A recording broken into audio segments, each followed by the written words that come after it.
Hey, what's going on, Sumolings? This is Chris from AppSumo and the Remote Work Academy, and I am absolutely stoked to be joined today with Chanti Zak.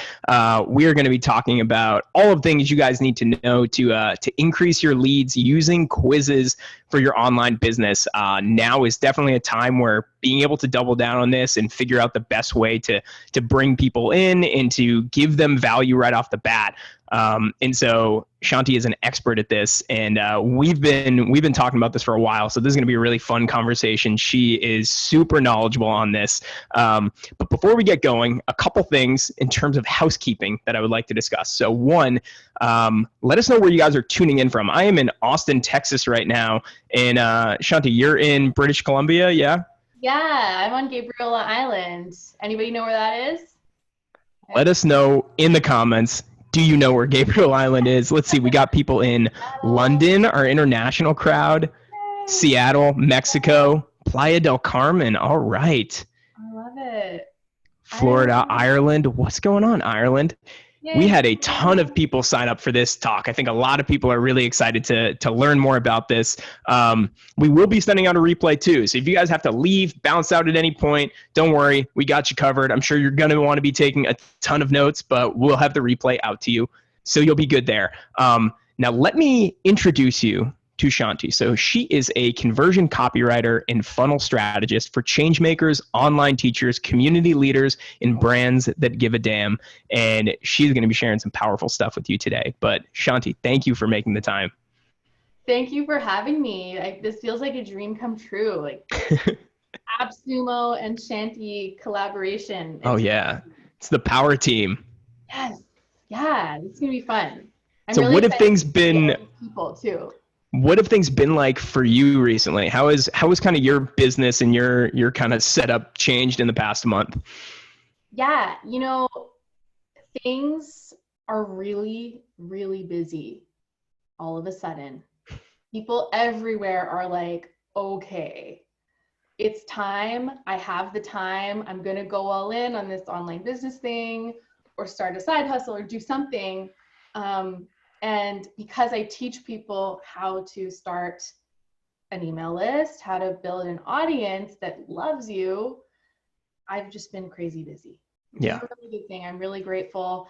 But it's a lot. It's also like feeling all the global energy and intensity and trying to not get too pulled away from like business. I think it's really easy right now to just like want to lay on the couch and cry. Yeah, I mean, very fair. And I think that's one of the things that's come up a lot is like, how do you maintain your focus on like your locus of control? Like, what are the things that you can control, and what are all the things that you could be, spending your time on that you can't directly impact? And I think now, for better or worse, has been a time that's really catalyzed a lot of people to action, where they may have had an idea about an online business or a website or a blog or a service that they wanted to offer. Maybe it's been in their mind for like months and years, but now they're like, okay, this is the time. I'm at home. I have, nowhere to go for better or worse. Like I can really start doubling down on this and making some progress. And so that's why it's super cool to have you. I think that's why we have so many people who wanted to join this conversation, because they want to know, hey, I'm ready to get started. I want to start bringing people in and offering value, and you're the master at this. So I guess, how did you get involved in this? What's your story that led you up to it? Yeah, well, I think in times of crisis and in times of great change, there's no better time than that to take action and do something different and make it happen. And that's kind of what happened for me. Was 6 years ago now, and I was pregnant with my son, and I was working as a chef. Like, I don't have a background in copywriting or a master's in education or anything. I literally cooked delicious meals for people for a living. And I knew that I needed to do something different because I didn't want to be like working late at night with a baby. It just wasn't going to happen. So I started a food blog. That was my first foray into the online business world. And I thought that would be my business, honestly. And then I slowly realized that it's actually kind of hard to make a full-time living with a food blog. Not impossible, but I didn't know anything about online marketing at the time. So I was terrified to email my list. Like, we've come a long way. So I started that, and soon I started getting some side gigs writing other people's recipes and writing like health and wellness content. So that was how I got into writing online. And then slowly I made my way onto like the copywriting side, because I realized, like, one, this is way more fun and it's far more valued. And so I went all in on that. And eventually I went full time, and I worked kind of in-house for a spiritual development company. And that's where I stumbled upon quizzes. That's awesome. And your copy is, for everybody listening, Chanti's copy is amazing. It's every time I go to your website, it's very enviable because it's so spot on. Like, there isn't any generic copy anywhere on your site where like someone would have some type of opt-in for a newsletter, and it's like, you don't have that. Everything is just like perfectly in your voice. So if people want to check out what I'm talking about, it's chantizak.com, right? Yeah. Aw, Okay. thank you. Yeah, no, I will. I'm going to post it in the comments so people can check it out. And while I'm doing this, I guess, so how did you stumble on quizzes? Like, where did that come into all of this? Yeah. Okay. So yeah, I was at this spiritual development company, and I was basically in charge of the whole copywriting side of the business, as well as like course creation and all of the beginning to end funnels for all of these courses that we were creating. And I had tried every single lead magnet under the sun. Everything. I've written way too many free guides for Checklists. one lifetime. Checklists and webinars and free audio meditations, free video courses, like all the things, all of it. And I mean, they worked, but they didn't work really well. So I was always looking for new, innovative ways to generate leads for the company. And one day I decided, I'm going to try a quiz. Like, I've never done this before. I have no idea what I'm doing, but I'm going to give it a go. So I created this quiz that was like, which of your chakras is blocked or something. And something everybody needs to know. Yeah. And I can't even look at that quiz now. It would just cringe. But even though I didn't really know what I was doing, and I now recommend, like, as much as possible, putting a positive spin on the quiz topic, but it was negative, but still it worked really well. And we got like 10,000 new leads in a month from a $500 ad spend. Whoa. All of these That's people, crazy. Yeah, all of these people into like a funnel for our new course. And it was wild. So at that point, I mean, we were used to seeing maybe a few hundred new leads a month, maybe 1,000 on a good month. So 10,000 was a big deal. And I knew, especially at that type of ad spend. Oh yeah. Yeah. What is that? 50 cents? I was trying to do it in my head, and I'm just like, yeah. No, I think that's 5 cents, isn't it? I don't know. Somebody do the math and post it in the comments. I'm done embarrassing myself with this. But honestly, and you might be thinking like, oh, well, that's like the spirituality niche. That wouldn't work in my niche. But I've worked it now in pretty much every industry there is. And across the board, it's really common to see results like that. Now, what do you think it is? Like, is it just the interactive nature? It's like they're giving something and getting something back, versus a lead magnet is just kind of like you're getting stuff to consume on your own end? Yeah, the interactive element of it is huge, because we've probably all seen the statistic that most people's attention spans are that of a goldfish, right? Like, we see flashy thing over here, and 1 minute we're there, and the next we're on to something else. So, I mean, like, tell me in the comments, you guys, when's the last time you downloaded a free guide, and we're like absolutely engrossed and read the whole thing start to finish? I mean, I'm going to guess never, or very rarely, because I find that even for myself, I will be excited to download them, but then there's too much content to ever consume it. So it's like you get it, you want it, but then it just sits there and you don't do anything with it. And so then you're never getting to the next step in the funnel because you haven't, passed go. Exactly. And I mean, I wonder, what are people saying? Yeah, they're saying let's see, hardly ever, rarely, too text heavy, unusual. I get so excited to buy it and then don't read it. Yep. I have read maybe a full-time guide once in my life, 100%, unfortunately. Right. And here's the thing is the guides and the checklists and all of the typical lead magnets that we see, they're also not specific to you. Right? Like maybe you'll get lucky and you'll find one and you're like, wow, this is perfect. This person totally gets me and this is exactly where I'm at. But most of the time that's not the case. Most of the time it's like a one size fits all kind of like figure it out. Whereas a quiz is customized. And when done well, you get your quiz result and you're like, whoa, this is totally me. Like, yes, I am a hard-working, wonderful person who can do this.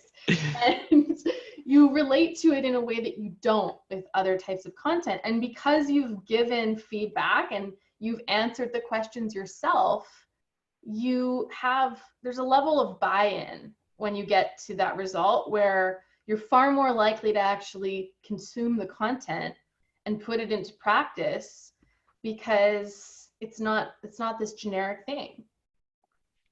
Yeah. And so there's the give and take element of it. It's not just you getting something to consume, and then it's also like the personalized aspect to it. Exactly. And I mean, the psychology behind that is that as human beings, like each and every one of us is curious by nature. And the topic that we are most curious about is understanding ourselves, which might sound like super existential, but it's true. Like we can never know enough about who we are, about how we relate to the world, about how we can specifically improve our lives and our businesses and whatever else we care about. So that's where that psychology comes in. And like, it's funny, you can find truth in so many things. So what I mean by that is like the reason horoscopes are in every magazine and every newspaper is because even if it's not like scientifically accurate or backed by proven research, you can read your horoscope and think like, oh yeah, I am feeling a little bit extra sensitive today. I am going to take it easy. Like, thank you, horoscope.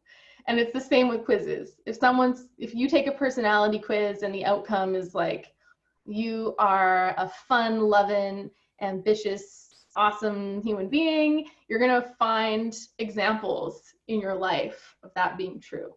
So you want to basically like the results of your quiz should be encouraging and kind of like self-focused and also like helping to maybe justify your behaviors, and so you don't feel so bad about yourself, and then also you're given something that you can push forward and act on. Yeah, exactly. Awesome. So what are because I know there's a million, I imagine people have seen a lot of different quizzes. I'm sure they've taken a lot of them because they're incredibly engaging, but what are like the specific types of quizzes you want to be creating so people can kind of narrow down the scope? Yeah. So typically you see personality type quizzes or score-based quizzes or assessments. Those are like the three main types of quizzes online. I really like personality quizzes because they convert better than anything else. People are more interested in something that has to do with them, their personality, even as it relates to a specific topic, more than anything else. So that's usually the angle I try to go, or assessment style. Score-based, it's like people take them, but they're not as effective. And then within the category of like a personality quiz or an assessment, there are also other sort of subtypes of quizzes. So the first one being what I call a signature quiz or an evergreen quiz. And that's basically your core lead magnet for your whole business. So the goal with that kind of quiz is to attract the types of people who would ultimately buy from you. And maybe you have a bunch of different offers and you serve different types of people. The goal for this quiz is to be a bit more broad so that it attracts as many of those people as possible. You want to cast a wide net. It's like I think, because I saw somebody ask about like, what about a product recommendation quiz? And it's like, maybe that's a couple levels down where it's like, you want to cast a wide net. And then once you have these people, like what type of, I think I saw one of yours is like, what type of entrepreneur or rock star are you or something like that? And it's like Steve Jobs, Elon Musk. And so then you get that. And now you can move people further down into more specific quizzes.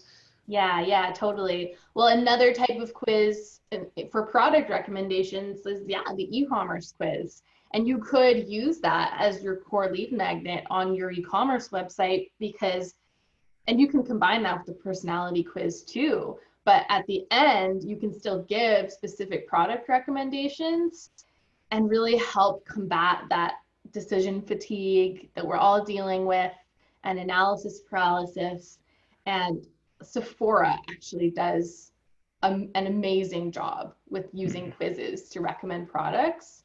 If you go to Sephora's website and you go in any of the categories, there's a quiz for everything, like face cream, bronzer, lipstick. They have a quiz for it.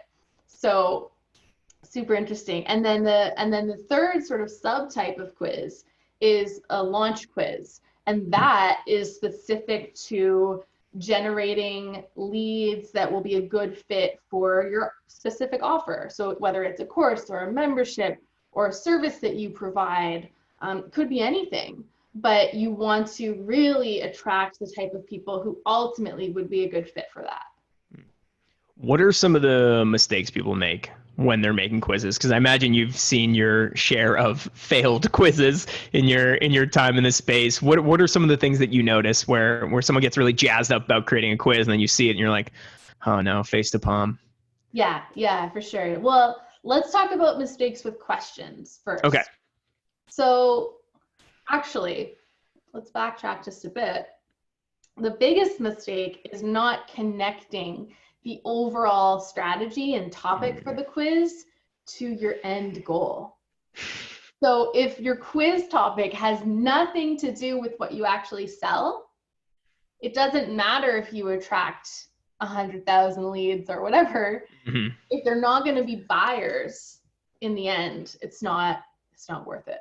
Yeah, we talk about that a lot in terms of like giveaways, where it's like, what's a giveaway we could run that's going to attract the right person and repel the wrong person? Where it's like, you could give away a MacBook Pro and everyone is going to opt into it, but it's like, are those also the people who are going to buy your product? So yeah, like the quiz should cast the widest net possible for your specific audience, but not so wide that you're getting a lot of, people that don't make sense.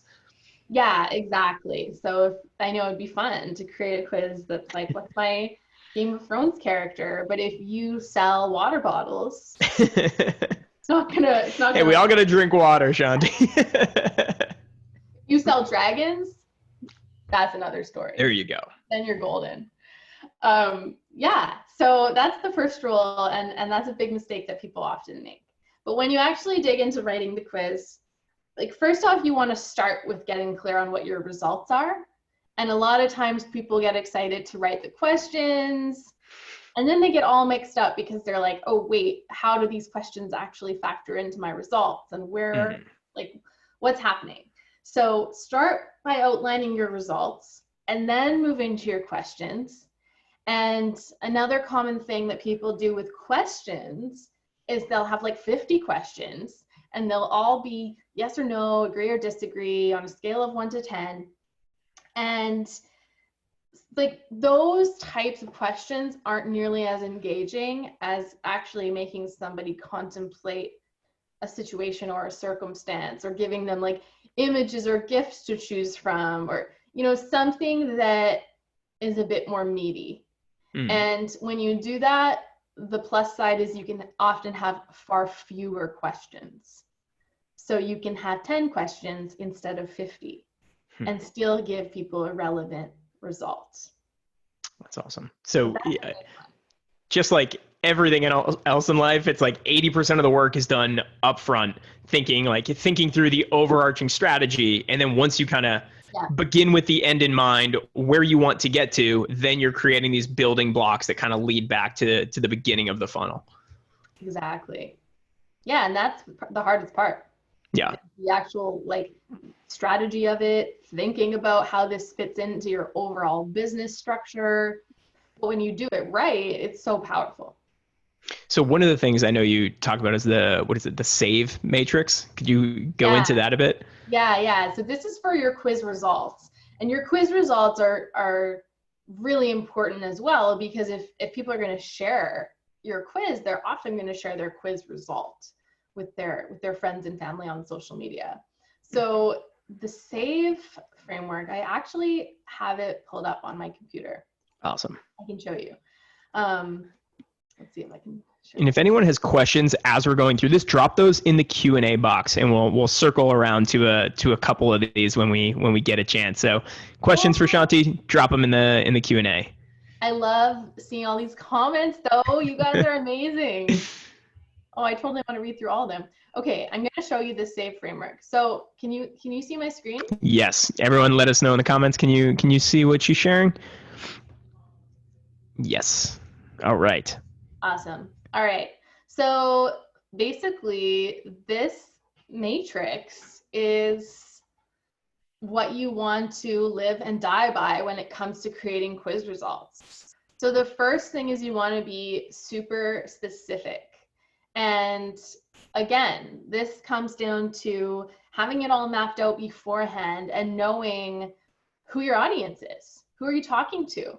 So if you are a yoga teacher and you have online yoga classes and you serve like beginners and more intermediate and yoga teachers, 3 very different audiences, right? So maybe you would structure your results to be like 1 for the beginners, 1 for intermediate, and 1 for those yoga teachers. Then you want to get super specific in how you're talking to those people, because someone in the beginning of their yoga journey is going to be at a completely different place than somebody who is actually teaching yoga. So you want to meet them where they're at, use their language, use references that they'll understand, examples that they'll be able to kind of glom onto, and be as specific as possible so that when someone is reading that result, they're like, whoa, this brand, this business, this person totally gets me. This is like blowing me away. And when you do that right, like I've written quizzes for clients where in the comments people are like, I'm crying right now. Like this is so spot on. And that's my goal now, is to make people cry, but in a good way. But really they're that powerful. So you want to be very specific. And then you want to build some authority. So a big mistake that people make when they create a quiz is they give the quiz result, but there's no context whatsoever as to like, who are you to tell me what my like forest archetype is, or whatever, whatever your topic. I'm just staring at the trees right now. Like, who are you to tell me that? So you need to introduce yourself and share some social proof and show that you are an expert in this realm, so that there's a level of trust built in from the get-go. And so that when you pop into this person's inbox with your emails, they're not like, who is this? I like this one thing makes a huge difference. And then you want the results to be really valuable. So this is different from the BuzzFeed quizzes that we've all taken, where really we're investing more than we're getting back. Like we're spending a few minutes answering these silly questions to get a 2-sentence result. Whereas when you're asking for someone's email, that's valuable, right? So that deserves something that they can take action on and achieve a quick win. So I love to give people like 3 action steps that they can take right away after they've read their result. And then the last part of this matrix is you want emotion. Like you want people to feel something when they're reading their results. And that's, again, why personality quizzes are so powerful, because you basically have a hall pass to create an emotional response. Like when you're talking to someone about who they are as a person, maybe you're touching on like where they're struggling, how they can improve. That's an emotional thing. And you as the quiz creator have the ability to use that to your advantage and to the advantage of your audience, of your quiz takers. That's awesome.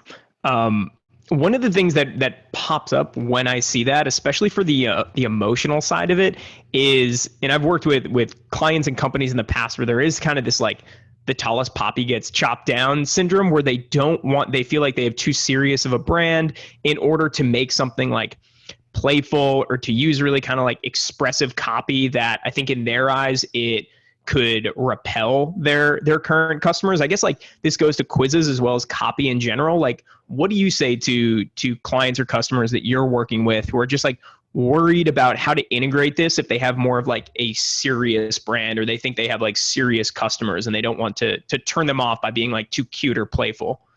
Yeah, right. Well, and maybe there's some industries where this is true. Like, but at the same time, if I was getting an email from a doctor or lawyer or a typical serious profession, and they threw in a few jokes and had some fun with it, I would appreciate that personally. Yeah. Like, I think we make the assumption that, oh, these are serious professions, and so the people who are reading this stuff must be very serious as well.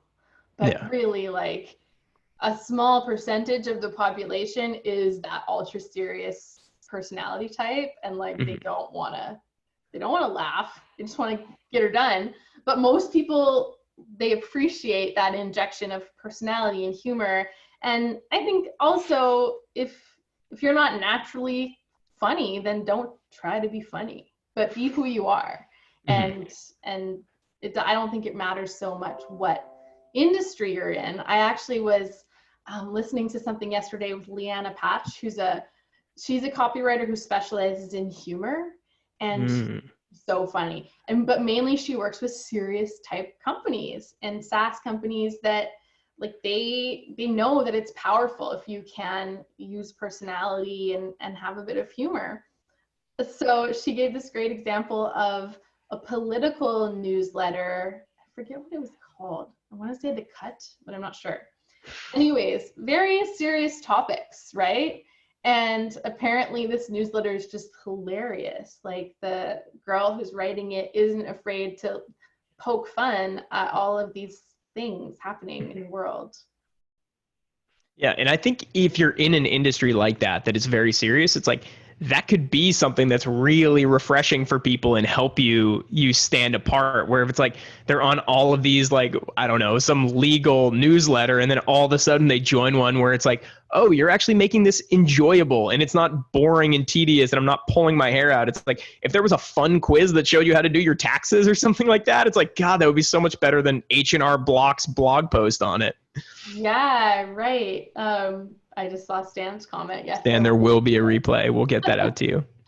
And Haley's saying like she's a leadership development consultant, workplace culture. Like, that's awesome. And I think that there's totally room for fun and personality in that. I mean, look at like Brene Brown. She covers really serious topics, but in her talks, she's actually so funny and entertaining. Yeah, Brene Brown is incredible. Let's go through some of these questions because they have been piling up, and I want to get people some answers. How many questions, minimum and maximum, do you recommend for folks? Oh yeah, that's Leanna's website. I like to keep it under 10. Okay. Because you usually start to see people dropping off after 10 questions. Again, with the short attention span, like, we have their attention for a little bit longer with quizzes, but we can't take too much advantage of that. So keep it under 10. I would say at least like 5 or 6. Yeah, usually 7 to 10. I mean, the more outcomes you have, usually the more questions you need to have. Okay. Yeah, that makes sense. So you can actually differentiate people. Yeah. So That's if the you other have thing that 4 you've said is like the segmentation component that you can also, I think you and I were talking about this last time we spoke, is like how you can use quizzes not just to give people special results, but also for your benefit. Now you can see who the different people are on your list and use quizzes as a segmentation tool. Oh, yes, absolutely. So let's talk about the benefit for you as the business owner. We haven't even touched on that yet. So segmentation is the big one because, and segmentation, don't let it scare you. A lot of people hear that word and they're like, this is not for me. I'm just a small business. But segmentation is all it is a tool that allows you to be more specific in your marketing. So if we run with that example of the yoga online brand who's serving beginners and intermediate and yoga teachers, and maybe she has a course or a teacher training, like maybe she has a different offer for each of those segments. If she can then tag them in her email marketing system and send the beginner the most relevant offer for them, the course on how to get started, and she can send the teacher like her teacher training pitch, then her odds of converting each of those different audiences go way, way up. And her odds of that person thinking, oh, I'm going to open her emails because she's actually speaking to me. Whereas, like, the alternative is if everybody's just lumped into one category and she decides to run her teacher training program, she's suddenly like blasting out all this marketing content to a bunch of beginners who can't even do downward dog, let alone like do yoga for 8 hours a day and teach a class. So your conversions go up a lot once you can segment, and you can segment based on many different things, whatever you want, really. A lot of big companies segment based on like demographics and location and stuff like that. But as a small online business, you could segment based on topics of interest, levels of experience, what different offers you have, who would be a good fit for those offers. So you can send people into the right funnels, and really like you can get creative with it. Yeah, and I think what you just touched on is really important too, because one of the Grace asked, like, what's the best way to determine an actual segment? And I think it goes to what you were saying earlier, is like you want to begin with the end in mind. It's like, well, what's the final result? If you have multiple products you're trying to sell, then it's like location probably doesn't really matter if somebody's in Boston or LA. It could be much more important like what type of business they are, what stage of business they're at. So it's like, what are the things that differentiate one of your products from the other, and who's the right fit for each of them? It might not matter if it's like a boy or a girl, or if they're old or young. It could be like you need to think about it in terms of your own business. Yeah, exactly. And really the sky's the limit there. Like it's going to be different for everyone. I have had like one of my clients, she serves service providers and course creators, and those are her two like primary audiences. So for her, nothing else really matters. If she can put someone into the service provider category, she can speak to them with a level of specificity that is going to capture their attention. Whereas if she's like, hey, are you a course creator? And they're not, then they're gone. Like now in 2020, I feel it's harder and harder to capture people's attention, but also to keep their attention. And we're not going to have stuff in our inbox that's not relevant to us. So really segmentation is just a tool that will allow you to be more relevant and keep more of the audience that you've worked so hard to build. So this question from Shauna, I love this question. I think it's really important. So if you're doing a quiz purely to build your list, what would you recommend as a next step if you don't have an offer? Will I just be leaving them hanging? And I think this is, so many people do this where they're like, okay, I want to start my online business. I would like to build up a list so when I eventually have a product or a service or whatever, I have people there. But it's like, but if I don't have that now, should I wait till I have that and then build the list, or where does all of this fit in? Yeah, absolutely. That is a great question. I am of the school that you should be building an audience and building an email list and a community before you ever create an offer. Because if you're like, I'm going to do an online course, and you put the whole course together and then you go to launch it and you have no audience, then it doesn't matter how good the course is, there's not going to be anyone to buy it. So like the first thing is have a good idea of what you want to do, even if it's not like super solid. Know kind of an idea of who you want to work with, what niche you're interested in, what industry, how you want to come across as a brand. And once you know those things, then go ahead, create the quiz, get started with building that audience. The most important thing is that you don't just let that email list sit there and stagnate. You need to engage them. You need to have some kind of like automated welcome sequence set up that tells them who you are, that gives them some valuable insight into their lives. And if you don't have a way to help them yet, that's okay, because you now have this pool of people that you can ask questions to. So whether that's having a survey baked into your autoresponder sequence, where I really like to incentivize surveys, because I don't think, like, a lot of people think quizzes and surveys are the same thing, but they're not, because when you take a survey, you don't usually get anything on the other side of that. You're doing someone else a favor. So if you're going to ask someone to take a survey, like maybe throw in a draw for a $50 Amazon gift card or something to incentivize them to actually take it. And then you can ask them questions that will help you to craft a relevant offer. So that's where you start to get this really relevant data that will help you build something that people actually want and need, and you're not just operating off of a bunch of assumptions.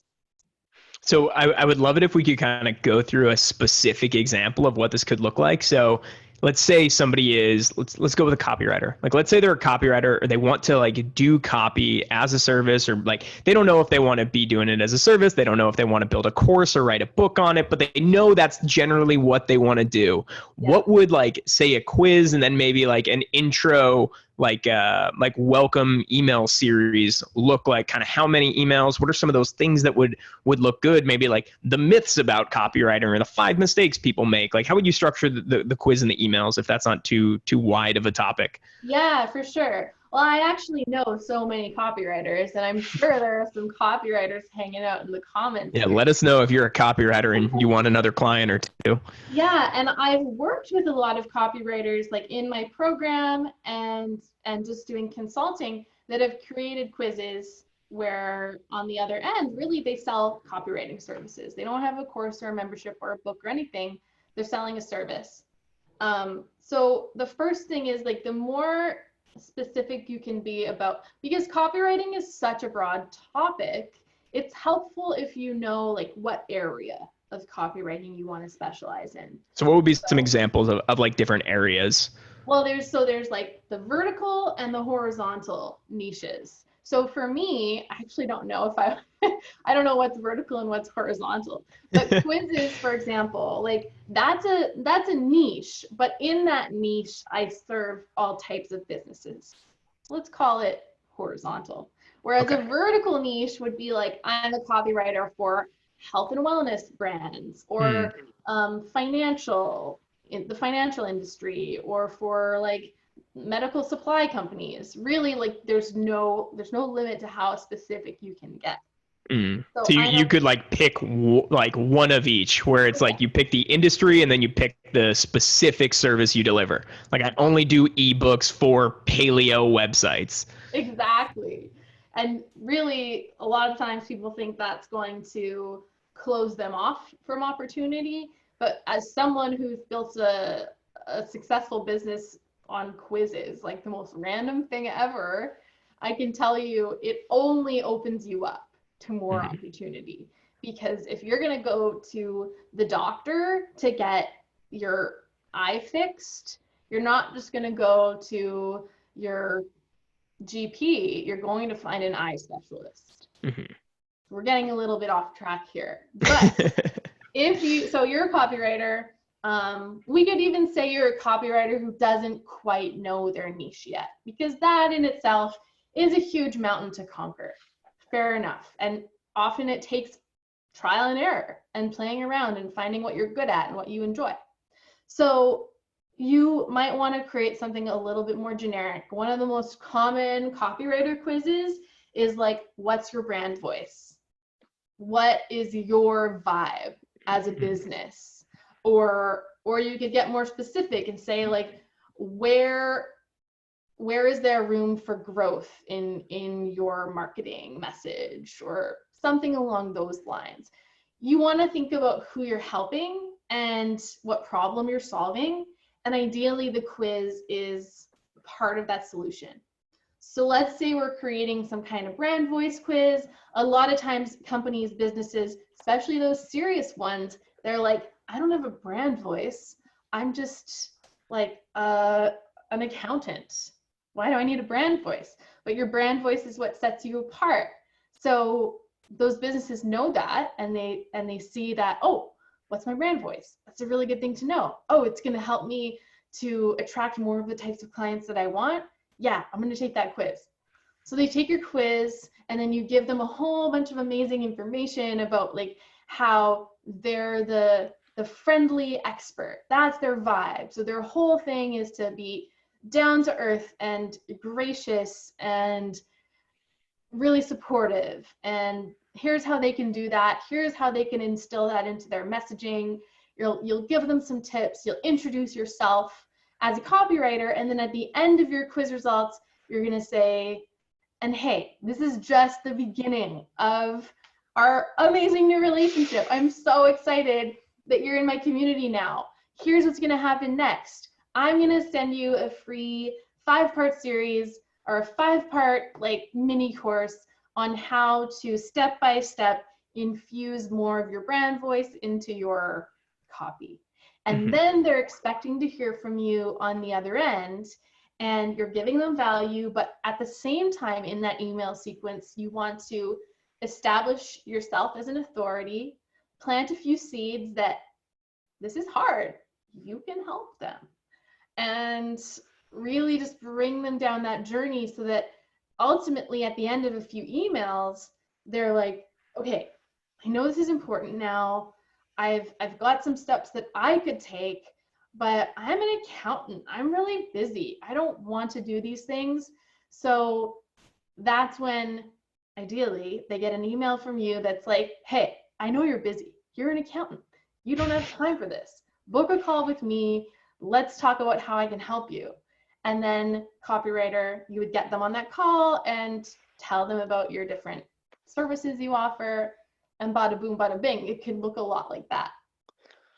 I love that. I think the last 3 minutes of what you said is a $100,000 idea or more for everybody on here. And I saw we had a couple of copywriters in the audience who are stoked about this. I mean, what I love is that when you were saying like, what is your brand voice? It's like you're a copywriter. You're narrowing down on one very specific pain point. You're not trying to address like this massive question. It's like, let's help you solve one specific thing.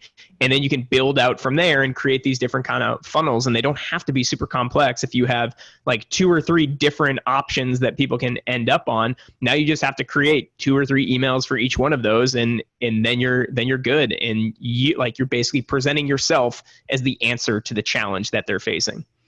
Yeah, exactly. And I've had so many copywriter friends who they do this, they create their quiz, they grow their audience so much that all of a sudden they're in a position where they can now create a product because all these people want to hear from them and want to learn from them. And I'm going to shout out my girl, Erica Holmes. She is an amazing copywriter. I think her website is just ericaholmes.com. And she has a quiz on there. It's a super fun quiz. And so she gets people through this quiz. She gets clients from it all the time.